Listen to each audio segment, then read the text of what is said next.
bylo k ničemu, myslím si je posunout o tu pípu, no. My si měli tentokrát ten kosinus, no. Kdyby jsme to počítali s kosínem, tak by nám to vyšlo hezky, že? No, tak dobrý, tak to nevadí, já to jenom vysvětlím prostě z toho grafu, to nám stačí. No. Zase jsme tady totiž zvolili blbost, nebo ne blbost, my jsme si to zvolili právě, aby jsme to celé měli rovno nule, tak jsme si zvolili právě, že to do počátku, a tam je to v počátku, to je v nule, ne? No, a nám to vyšlo, že to je v nule, no, ale to pro nás není zajímavé, že? A my jsme se museli bavit buď o rychlosti, no, jaká je rychlost v tom počátku, jo, tam jsme to viděli, museli jsme použít tuhletu rovnici, anebo jsme se museli posunout do toho bodu o to pípůl. Mám se na to co. Ale to nevadí. Já hnedka vysvětlím o to z toho, no to ani není potřeba to A vysvětlovat. Protože všimněte si, co to vlastně nám teda říká. Teraz, co se stane, když já věřím ten sinus, napíšu dvojku, píšu číslo 2. Prostě tak. Znamená, najednou ten sinus, který byl předtím takhle, teď se stane, že má, jo, měl výšku 1, teď bude dvakrát vyšší a dvakrát takový dolů. Znamená, tohleto je právě to, co rozhoduje tohleto číslo. A my tomu budeme říkat amplituda, znamená maximální výchylka. Takže A je amplituda, no, amplituda je normální metody.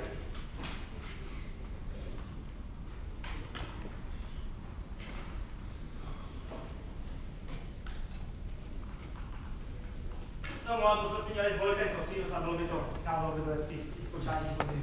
Sám je ukázal krásně počátní hodiny. Tak, no, takže tušíme, co je A. A tím pádem jako chápeme, co je tam všechno v tom pytání. A teď pokračujeme dál. Znamená, my už teď vidíme, jo, že to je vlastně počáteční výchylka krát sinus krát omega t v čase. A to nás zajímá, co s rychlostí, že? Jako, jak se chová, tak víme polohu toho tělesa, no, vidíme, jak se to pořád v čase mění nahoru dolů. Protože všimněte si, jo, jak jsme tady o tom mluvili, že to lítá od nahoru dolů, že je tam amplituda v čase. A teď podívejme se, že jak se dostaneme, když máme polohu, tak na rychlost. Derivace. Výborně, že to jenom derivuju. To je praktická odpověď tady dneska, že?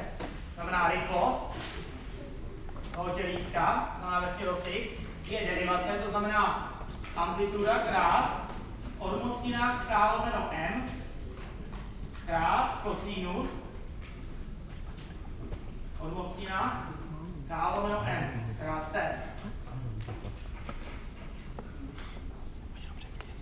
Zase pojďme podívat, co jsme zjistili.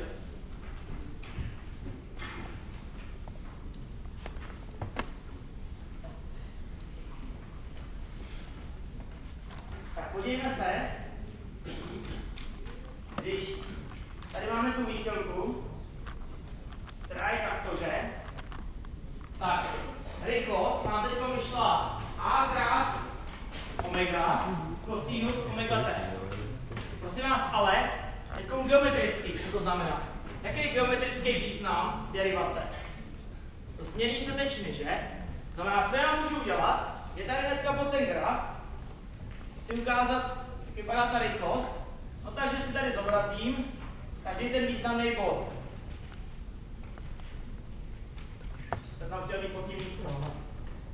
To je pak třeba vidět. Teď se podívejme, že? Tak co to je směrnice, že? To je, že, tečna, že? Kterou si udělám. A když je 0, tak je takováhle, když je, že, nekonečno, tak je takhle. To znamená takhle pod úhlem je prostě nějaká maxima. Pak se najednou dostanu tady toho bodu, kde mám tu derivaci rovnou 0, že vidím, že to je vodorovný. Tady v tom bodě jsem 0. Tady naopak vidím, že ta směrnice ukazuje dolů. Ona je nejvíc záporná. Tady zase mám derivaci rovnou 0. Tady mám zase derivaci kladnou.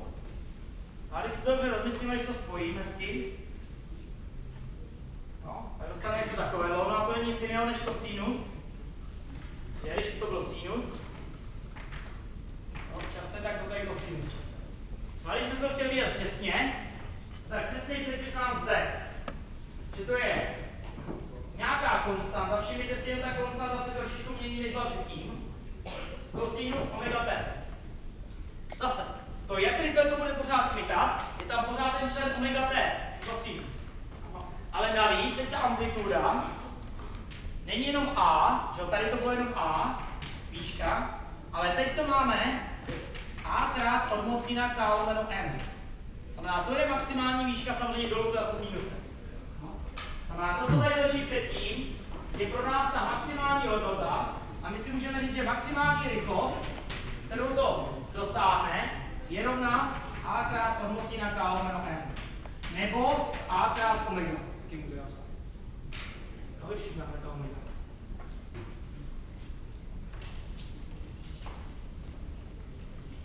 Ještě se nechte podívat trošku do místa.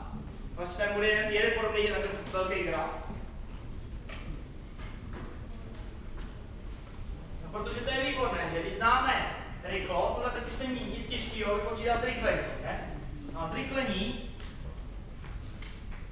tak to ještě jednou zderivuji, tak tam dostanu minus a krát k lomeno m, že, protože už bude na prvou krát, sinus odmocnina k lomeno m krát t. No zase tady je ten člen, který mi bude jako kmitat rychlostí k lomeno, odmocnina k lomeno m, ale je tady nová amplituda toho pohybu a za znamení je minus. Jo, na druhou. To znamená, to je závorka už jako na první. Tady není odmocnina. Jo, jasně, jo. Jo, to je odmocnina. No a když si to asi vykreslím, to znamená, jak vypadá zrychlení na čase, no tak prosím vás zase graficky, že? No to je zase derivace, že? To znamená, tady vidíme, že je derivace rovná 0. Ještě tady prodloužím. Tady je 0. Tady vidíme, že je maximálně záporná, že jde úplně dolů. To znamená, tady je úplně záporná. Tady je zase 0. Je to? Tady je úplně nahoru. To znamená, je úplně maximální. Tady je zase 0. No, když si to dobře domyslíme, tak nám tam vyjde toto, že? No, ale prosím vás, když tohle to byl sinus, tohle to byl kosinus, tak si všimněte, že toto je sinus, akorát, že obráceně. No a toto je minus sinus. No ale to tady přesně máme, když to chceme vidět přesně, tak je to minus sinus omega t. A když nás bude zajímat, jak vysoko, nebo jaká je maximální velikost toho zrychlení, no tak je to a krát k lomeno m a máme to. Znamená, zase můžeme napsat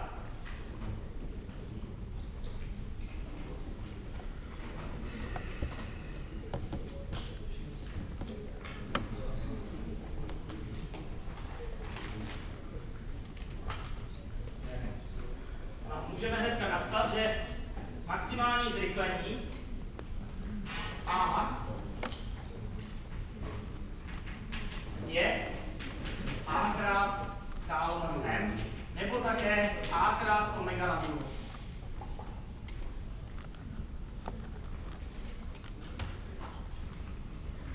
A teď to minus neuvažujeme, protože se bavíme opravdu o velikosti, kterou to maximálně může. A teď si to ukážeme na tom experimentu, jestli to je teda pořád, to celý nám všechno z toho vyšlo. Že my jsme si prvně uvědomili, čím jsme začali. Jsme začali dělit na pružince, druhý Newton pojmový zákon, statistiku sílu, dostali jsme se k této zcela fundamentální rovnici, ano, přírody, a ta nám říká, že všechno květá z a krát sinus nebo kosinus, tam se to právě jako dává to tam stejně, omega t, nebo odmocnina z k lomeno m, t. A teď to prostě nás podívejme se. Podívejme se, no teď to nebude se úplně jako to teď špitá nahoru, to se ještě uděláme. Ale já když to dělísko, to možná budu simulovat jako na té rovině. Já když to dělísko, no, takže řeknu si, že tady mám, no, protože ono mi to v tomto místě nebude začít na druhou stranu, no, tak tady mám takovou dobrou pružinu, která by měla rovnovážnou polohu v nějakým tom, ale on to pochopíme spíš tady na tom. Takže podívejme si. Znamená, předpokládejme, že to těleso se bude i vracet, když bude tady. Tak co se děje? Tak já to těleso vychýlím o nějaký takovýhle úhel, takovýhle výchylku. Jakmile to pustím, tak to těleso bude kmitat na jednu stranu, o kolik jsem to vychýlil, že o tu amplitudu, na druhou stranu tu amplitudu. To znamená, ono bude dělat toto.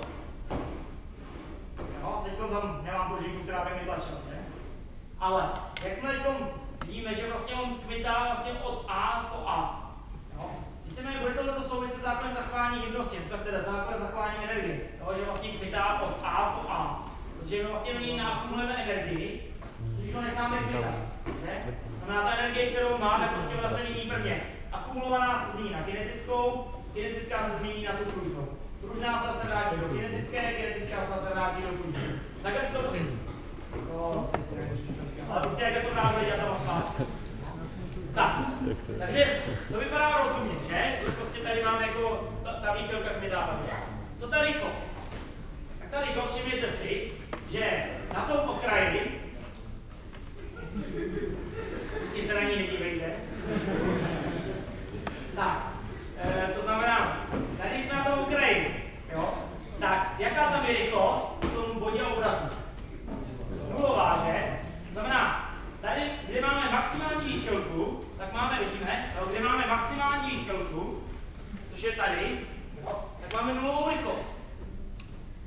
To znamená, teď jsme na tom okraji. Pak se vracíme, procházíme rovnovážnou polohou. V rovnovážné polohy máme nulovou výchylku, ale v nulové výchylce, všimněte si, jo, zase, v nulové výchylce, což je tady, máme maximální, jste zápornou, ale maximální rychlost. Případně můžeme říct, nulové výchylce tady, čo? Máme maximální pozitivní. Jo, to je jakoby kladný nebo záporný. No a zase se to vrací tam takhle zpátky. To znamená, ta rychlost je tady nulová, tady maximální, tady nulová. Jo, to znamená, je to opak než výchylka. Výchylka je tady maximální, tady nulová, tady jako minimální. No a co zrychlení? Jo, pojďme se bát to zrychlení. Tak zrychlení té rovnovážné poloze má být nula. To znamená, já když to těleso dám do té rovnovážné polohy, má tam nějaké zrychlení. No nemám, když ho pustím, tak vlastně nic nedělá. Má to těleso nemá přes F srovnání, přes suma všech F srovnání krát A, nemá kam je vlastně jako jo, protože na ní žádná sila nepůsobí. Ale jakmile naopak dám maximální, to znamená mám maximální tuhletu výchylku, to znamená třeba pozitivní výchylku, to znamená maximální x. Tak kam ukazuje to zrychlení? Tam. Jo, a je maximální. Vidíte, jak ukazuje, když já to dám do maximální pozitivní výchylky, tak zrychlení má nejvíc zápornou hodnotu. Tam ukazuje úplně co nejvíc proti té ose. No, ale to přesně vidím, že proč vlastně to těleso, že já ho dostanu maximálně, a teď právě to zrychlení ani působí úplně nejvíc tam, kde změny, to znamená zastojí a točí se zpátky, no, protože tam to zrychlení. Zase prochází rovnovážnou polohou, nemám žádný zrychlení. Jenže, protože už má nějakou rychlost, tak se trvá bla, že se trvá v první. Pokračuje dál, má energii, když to bude pomocí základ zachování energii, ona pokračuje dál. A zase začíná narůstat, ale druhým směrem, to znamená, začíná to dělat zpomalu.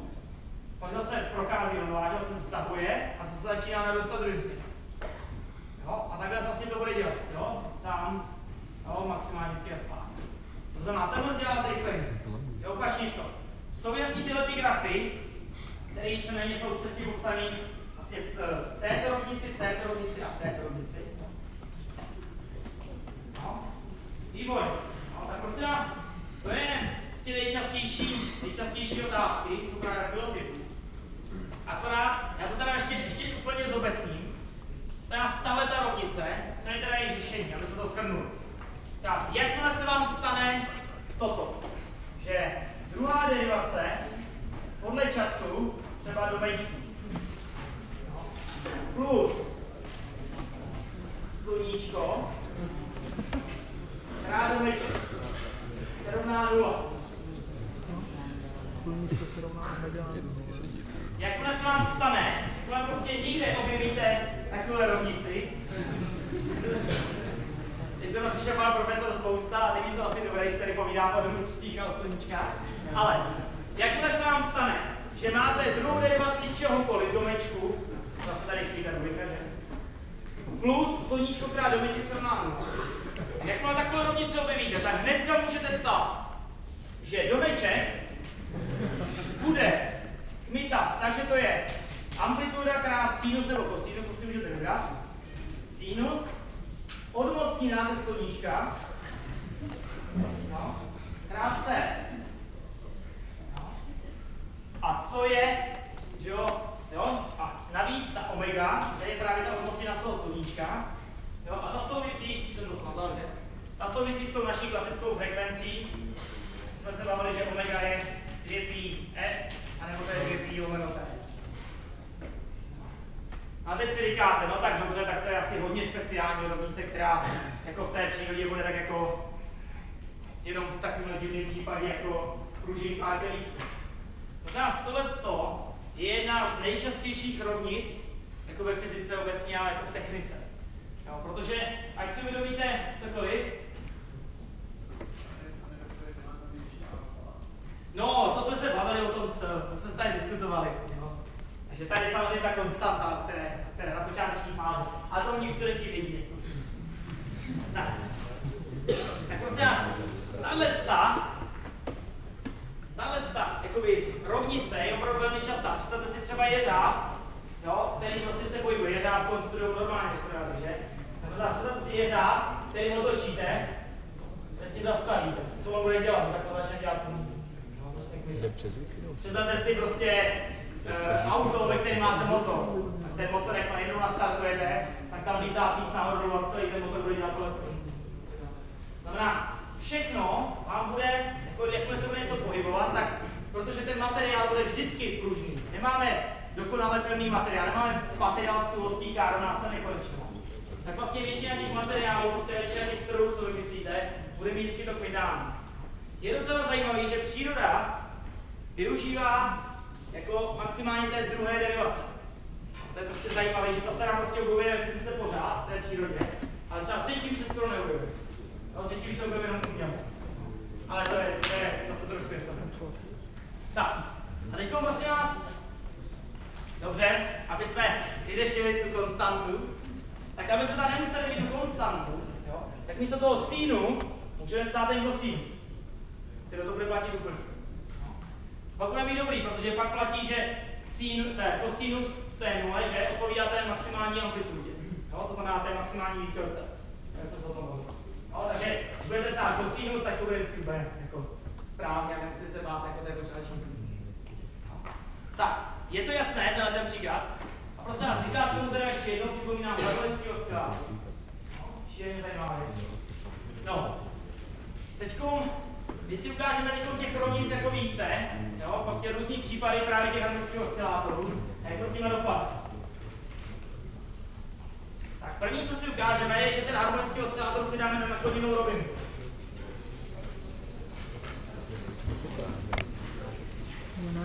Ještě sám si tu energii, pardon, ještě energii.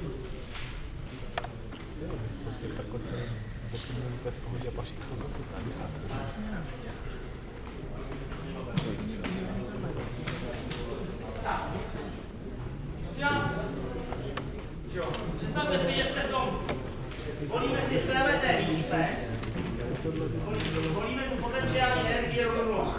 To stačí prohlídit z té energiové bilance. Co máme?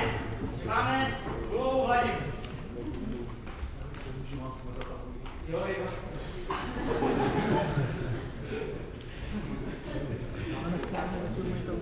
Tady z toho už nemoc. Tak, to znamená, máme nulovou potenciální hladinu. Děláme dvojnásobný výklad. Tak, ale prosím vás, teď jsme se o tom bavili. Já první, co udělám, že to těleso natáhnu. Znamená, udělím mu potenciální energii do té pružiny. A akumuluji tam energii. Čemu se ta energie bude rovnat? No tak samozřejmě víme, že té pružiny je 1/2 K, maximální výchylka, že tu výchylku, kterou to udělám. Znamená, to je to naše A. Znamená A na druhou. Znamená, tohle je energie, kterou akumuluji tím, že prostě vezmu to těleso a natáhnu o to A. No. Tak, teď to pustím. To znamená, teď jsem prostě v tom okamžiku to ještě držím, to znamená, mám tam nulovou kinetickou energii, že? A nebo okamžik 1, je ten extrém, jo, kdy to mám natažený. A tam mám nulu. Teď to pustím a co se bude dít? No tak představím si třeba tu rovnovážnou polohu, že? V té rovnovážné poloze je ta pružina nestlačená, znamená energie pružiny je rovná nule, ale zase naopak to těleso už získalo tu rychlost. Že? No a jakou rychlost získalo? No, tak to máme 3. Kinetická. máme 1/2 m v na druhou.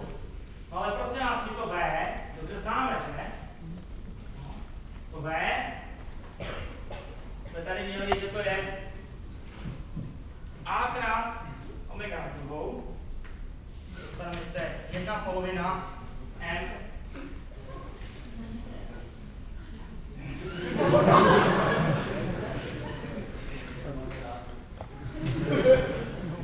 Slyšíte dál?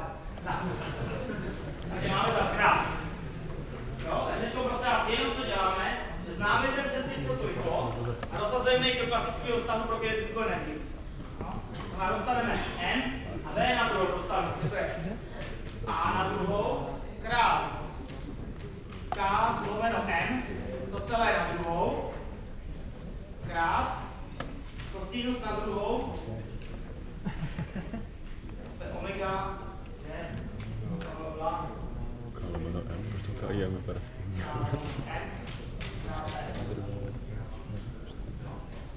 Jsme vzali tuhle zvedení. Ahoj, stejně, to kačko jemko, víš. A teď ještě se prosím vás budeme dívat dál, že? Teď se podívejme obecně, když budeme v jakémkoliv bodě. To znamená, když budeme třeba v tomto místě. Že?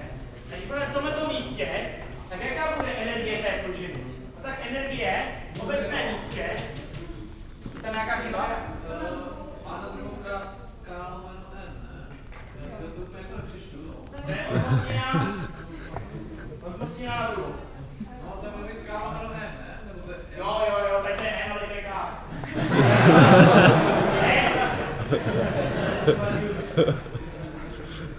Je to n?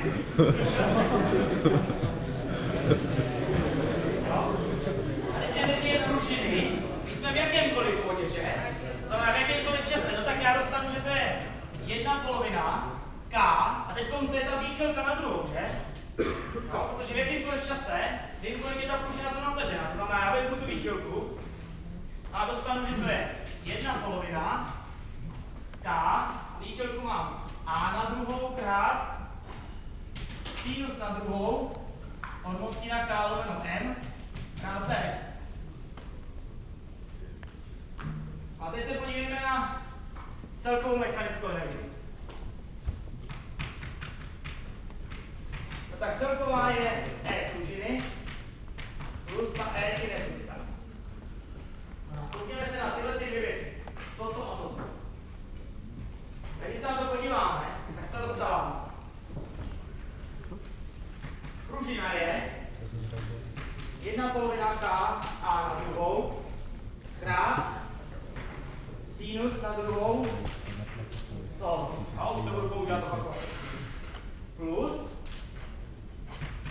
1/2 m, ano, jenže teď pozor, tady se dám na druhou, tak se mi ty m zkrátí, takže už tam stát nebudu. Zůstane mi tady jenom k, a tu od sinus k. Krát a na druhou, krát kosinus na druhou a opakovat. A teď se na to podíváme, že? Tady máme zase jablíčko, sinus, kosinus na druhou, sinus na druhou, kosinus na druhou. Tak to můžu vytknout a dostaneme sinus na druhou, opakovačky plus kosinus na druhou, opakovačka to je jednička. Znamená, vidíme, že celková energie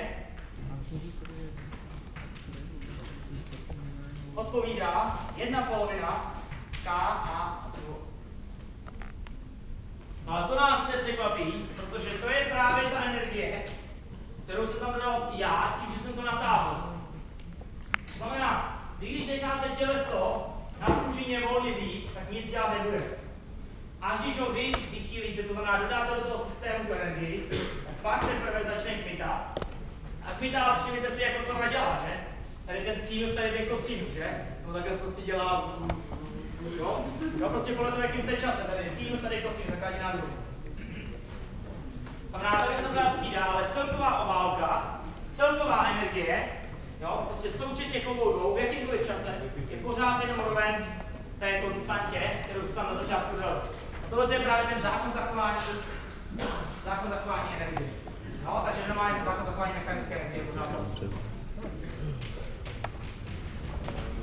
No, takže OK, všechno pořád. Je to jasné, jak to s těma energiema, co tam děje, a zůstává pořád stejná práce zase, kinetická sedí v pružiny. Tak a pojďme pokračovat dál a pojďme si udělat ten těžší příklad. Pojďme si teda udělat tu nakloněnou rovinu.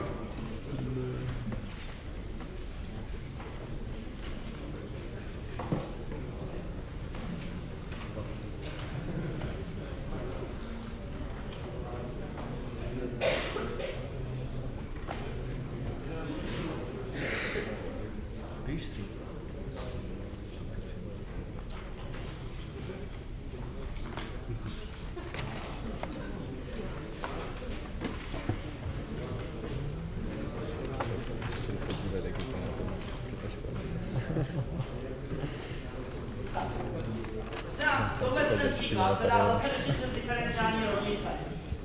A když budete řešit diferenciální rovnice, tak vám vyjde jako podobná diferenciální rovnice, jako byla tady. Akorát, že nebude mít na té pravé straně nulu, ale budete změnit nehomogenní. Ty nehomogenní rovnice se budete učit, že se řeší tak, že se řeší rovně homogenní, pak se nalezne jedno partikulární řešení, jo? A výsledek je ta homogenní plus partikulární řešení. To znamená, to bude dělat matematice, takže to je v pohodě. Já spíš zase na to budu podívat, nebo budeme se na to dívat jenom jak to dopadne na ten fyzikální kontext. Tak prosím nás, všimněte si takové krásné věci.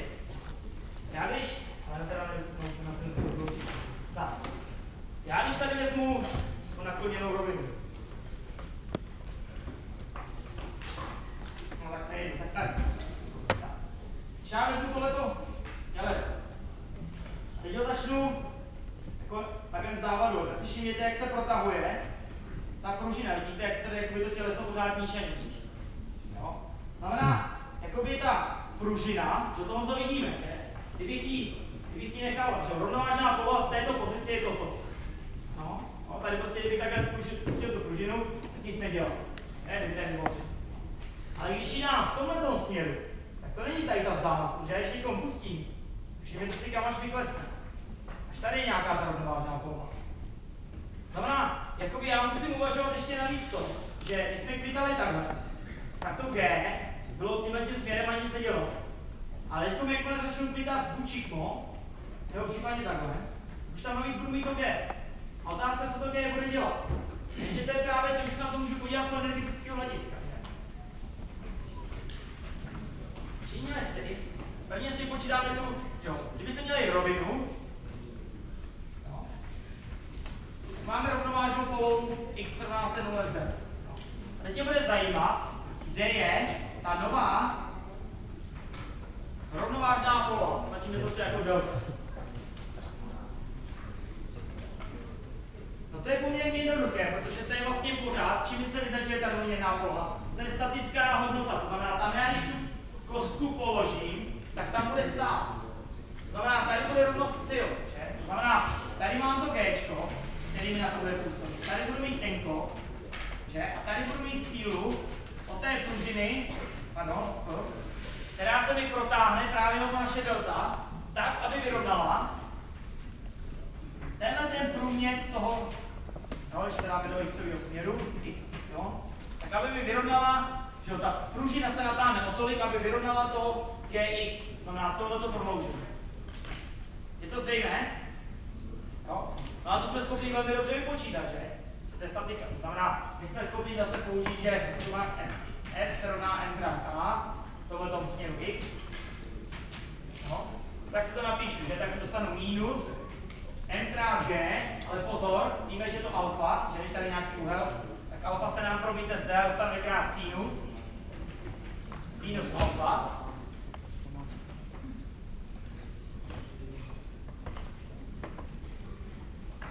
Teď musí být plus f pružiny. No a to se musí rovnat n krát ax, ale prosím vás, pokud je to rovnovážná poloha, když to v ní pustím, tak se to nehýbe. To znamená, mám nulové zrychlení, znamená, mám zrychlení rovno 0. No a najednou vidím, že ta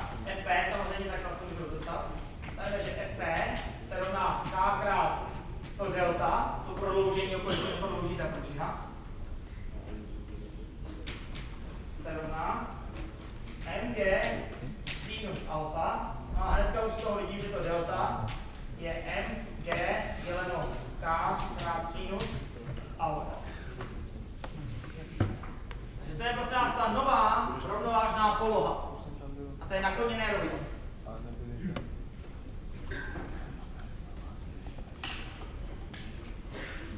Teď se podívejme, jak je to krásně obecný výsledek. Jo? Podívejme se na extrém. Co se stane, když alfa bude rovna 0? To je jednoduché. Kolik bude delta? Tak delta bude 0, že? Znamená, jakmile jsem na té rovině, tak samozřejmě musí být, že ta rovnovážná poloha je tam, kde je rovnovážná poloha v té rovné jako rovině. To je jednoduché. Zajímavější to bude, když alfa bude 90 stupňů. To znamená, budu mít tohleto stoupnutý, to znamená, to je ten případ, to je vlastně, že mi těleso visí na pružince v gravitačním poli. A kolik se mi prodlouží, jo? Kolik se z této pozice stane do té. A tak si všimněte, jak to dopadne. Sinus 90 stupňů je 1, že? To znamená, to delta mi pak vyjde mg děleno k. Což zase nás to překvapí, protože když budu mít ty síly tak proti sobě, tak ta síla pružiny, tuhost pružiny, musí vyrovnávat dílu sílu. Znamená, to je jeden z nejjednodušších způsobů, jak zjistit tuhost pružiny. Že?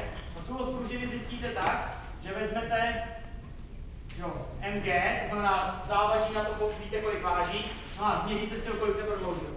No to se opak. No, to znáte, to je opačná. Znamená, to, co nám tady vyšlo, je rozumné. Vlastně diferenciální rovnic, prosím vás, teď podívejme se na to.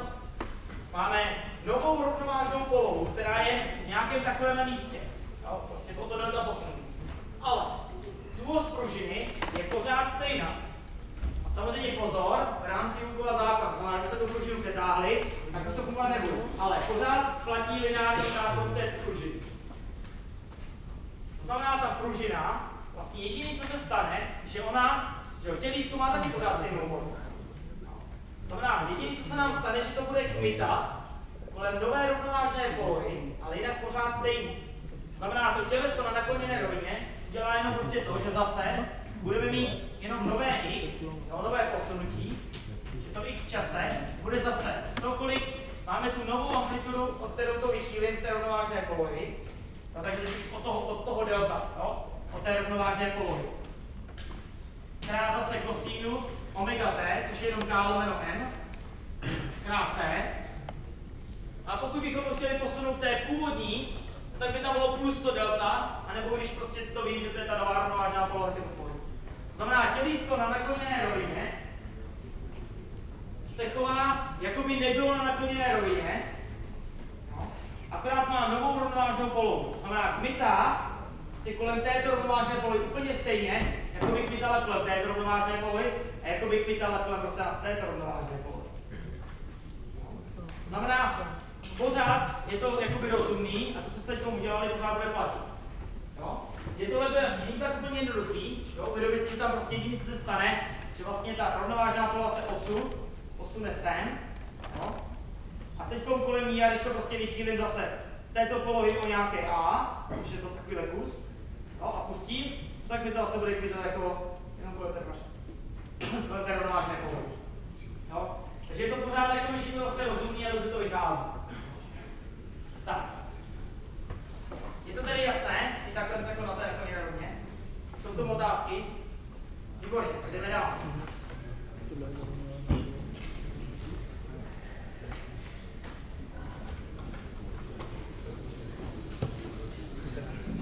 Jo, pořád ještě jsou energii.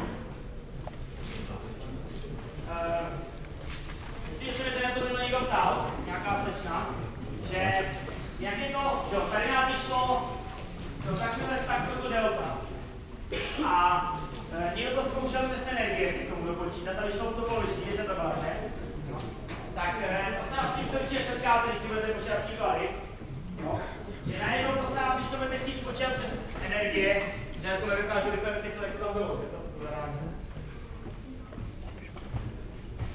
Jenom to okomencuji.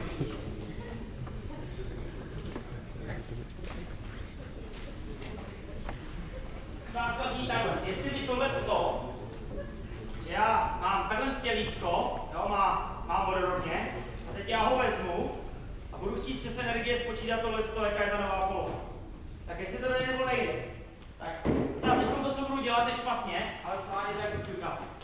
Spoustu lidí totiž napíše, že 1/polovina k tohle delta na druhou, napíše, že se bude rovnat mg jako to delta na druhou. Jo? Delta, jako to h. No, to je mgh. No, kolik to změní. A možná, když tohle to uděláte, tak se podívejte, kolik vám to delta vyjde, že? Tady se vám to trošku pokrátí. A víte to, že to delta je 2mg děleno k. No, takže prostě nás tady nám to vyšlo mg děleno k. Podívejte se stupňů. Tady je o dvojku navíc. Jo? Kde se tam ta dvojka vzala? Jako, co z toho je správně? Ta správně je toto. Tady hnedka si vysvětlíme, kde je ta chyba. No. Ono tam není úplně takové, kdybychom to počítali pořád, tam chybu nebudeme, ale teďka to vysvětlím. Všimněte si, co by se stalo, kdybych právě udělal jenom tohle, že takhle vezmu, teď to pustím.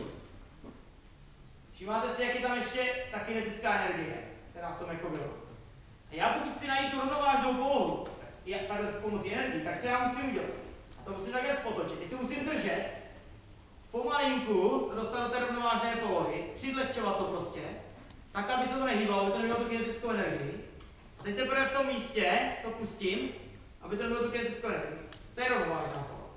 Znamená, já tou rukou tam musím dodat tu vnější práci, jo, aby to právě, abych potlačil tu kinetickou energii, která by tam jinak byla. Znamená, správně, kdybyste tady měli, tak tady ještě musíte připočítávat právě tu kinetickou energii, jo, která se nám do toho dostala. No, protože o to zase půjde. Znamená, správná cesta není právě přes ty energie, ale je přes, nebo mohli byste tam počítat do práci, že kterou tam to musí dodat, ale je vidět, kolik ta práce přesně je, že? Ta práce musí vyrovnat to mgk, že? To je přesně to, kolik vám chybí do tady toho správného stavu. Takže on se to dá, ale jako musí, abyste se to dobře zapsali. Takže je tohle jasné, to není tak jednoduchá myšlenka. Chápeme to? No. Ale uvidíte, že se s tím setkáte a často budete chtít použít zákon zachování energie a ono tady nebude fungovat, když takhle dáte do toho modu prostě. Tak, jdeme dál. A nejenom translací žitý člověk, ale může být i rotace.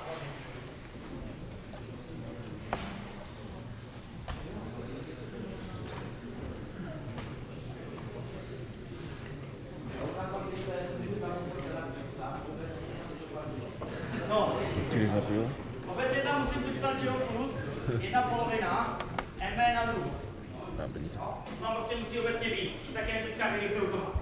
Teď bych mohl za tu rychlost dosadit zase to, co znám. Tak na druhý vydat a dosadit tam tu rovnážnou polohu. Takže by to šlo. Nebo případně řeknu, že tam je ta práce nižší síly, která to vydá na to. Když bych to obecně vzal, tak to prostě udělal. No, bude to přidat. No. Takže to je takový jako trošku náročnější pohyb. Tak, teď jsem chtěla ukázat prosím nás rotaci. No, protože ono, představme si, že to může i věci zvaně to rozlíknitat, nebo můžeme právě zase tu pružinku. To uděláme ještě dobře. Představme si, že máme kolo. Příklad. A to kolo, já tady chýlím. No, tady má nějaký polohu R. A tady pružinku od toho styká. Teďkom jsme ještě nedělali kyvadlo, Teďkom já to vezmu, no, možná, že první kyvadlo bychom měli udělat. No, uděláme toto akorát, že omlouvám se, chtěl jsem použít nějaké ještě věci z kyvadla, tomu se dostaneme na chvilku ještě, nebo to už je několik času. Máme kolo, který má moment setrvačnosti. A teď to kolo se otáčí kolem této osy. A takhle to vychýlím, tím pádem natáhnu tu pružinku. No, natáhnu tu pružinku o nějaké delta x. No, to delta x si můžu jednoduše spočítat. Pokud řeknu, že ten úhel, o který to vychýlím, je dostatečně malý, tomu jsem se právě chtěl dostat ještě v tom předchozí příkladě, a to jsem to. Je malý. Otázka je, co je malý, že? A to záleží, jakou přesnost počítáme. Typicky se uvádí, no, že malý úhel je do 5 stupňů. No a prosím vás, co se tam děje, když se vezme malý úhel? Když Když se vezme malý úhel, tak je hrozně důležitý. Když si nakreslíte sinus a funkci, ale že to je sinus x, a toto je funkce x, že? Si všimněte, že pro ty malé úhly jsou ty funkce na sebe, leží. No, znamená, vy můžete pro malé úhly uvažovat, že sinus x se rovná x přibližně. Obecně čeho.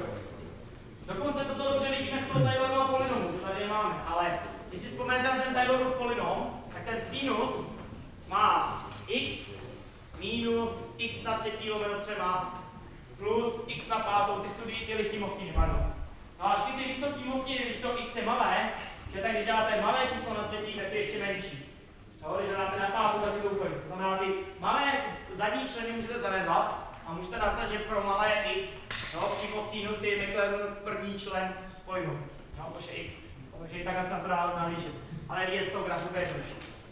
No a právě v tomhle malém phi ještě navíc můžeme říct, že se ta pružinka natáhne lineárně. No samozřejmě dojde k tomu, že se to trošičku i klesne dolů. Ano, ale můžeme předpokládat, že to je lineární, to znamená, to natažení odpovídá té délce oblouku, která se rovná jako r krát to malé phi, no, to vychýlení, to malé phi.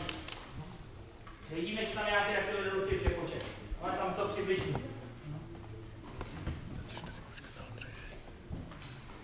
No a tím pádem, jakmile já to vychýlím takové úhel, tak je tady síla od pružiny, ano, která má vratný směr, to znamená, snaží se zase vracet to kolo na druhou stranu. No a protože to je otáčení, tak můžeme použít novou impulzovou větu, kterou máme, že suma všech externích momentů je i krát omega, i krát epsilon, pardon. No a teďkom, že jo, tak tady jsou samozřejmě síly zase jako nějaká G, jo, nějaký N, ale to nemusíme uvažovat, protože mají nulový moment k tomu zase počátku, nebo k té ose. A tím pádem jediná síla, která nám to roztáčí, je právě ta pružnost. A vidíme, že má otáčivý jako obrácený. A když to vychýlím v tomhletom směru, jo, což je jako záporný směr výchylky, záporný úhel, tak ten moment ukazuje kladně. To znamená, je to vždycky opak. To znamená minus f té pružiny krát právě ten malý krát to rameno, o který to máme, na kterém ramení, což je na R.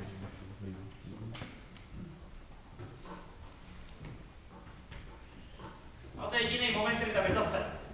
Trošičku nám to klesá, že to znamená ta síla, jako ona ukazuje čas trošičku nahoru, ale pro ty malý úhly můžeme uvažovat, že to je vždycky kolmo. No, že to je vždycky kolmý na to R. No a to je I krát no epsilon, ne?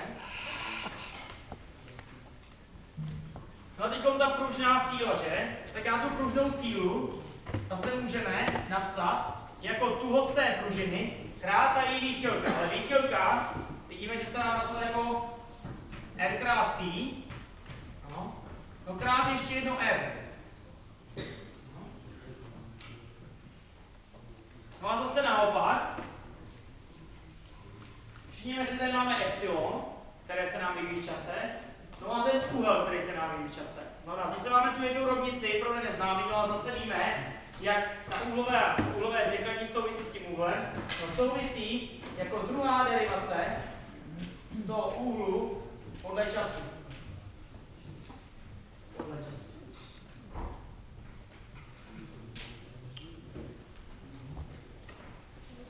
No a když to jenom hezky přepíšeme, aby to bylo vedle sebe, aby to bylo v tom našem tvaru, který známe, tak dostaneme, že druhá derivace phi podle času plus k r na druhou děleno i krát phi se rovná 0.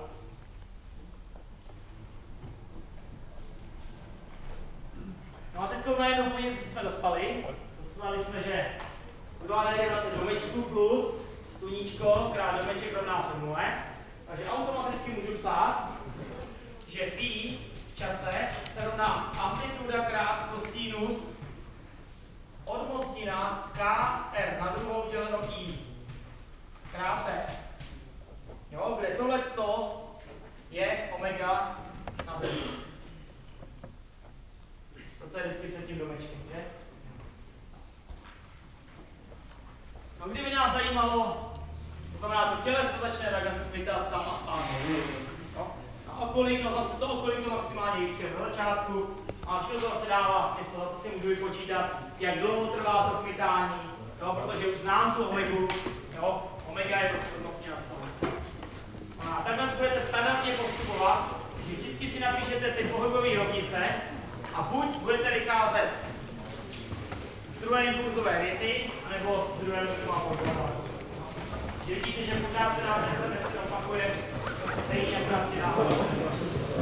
Tak, a ještě, no, jestli nepřijete ve středu, že? Je tady kdo půjde ke středu? Ne, je to druhá, tak já musím napsat ty dvě skupiny. Ve středu nebudu, bude za mě určitě vynikající vyučující pan doktor Kvapil, že právě to nejde to Počkáme ještě 2 minuty.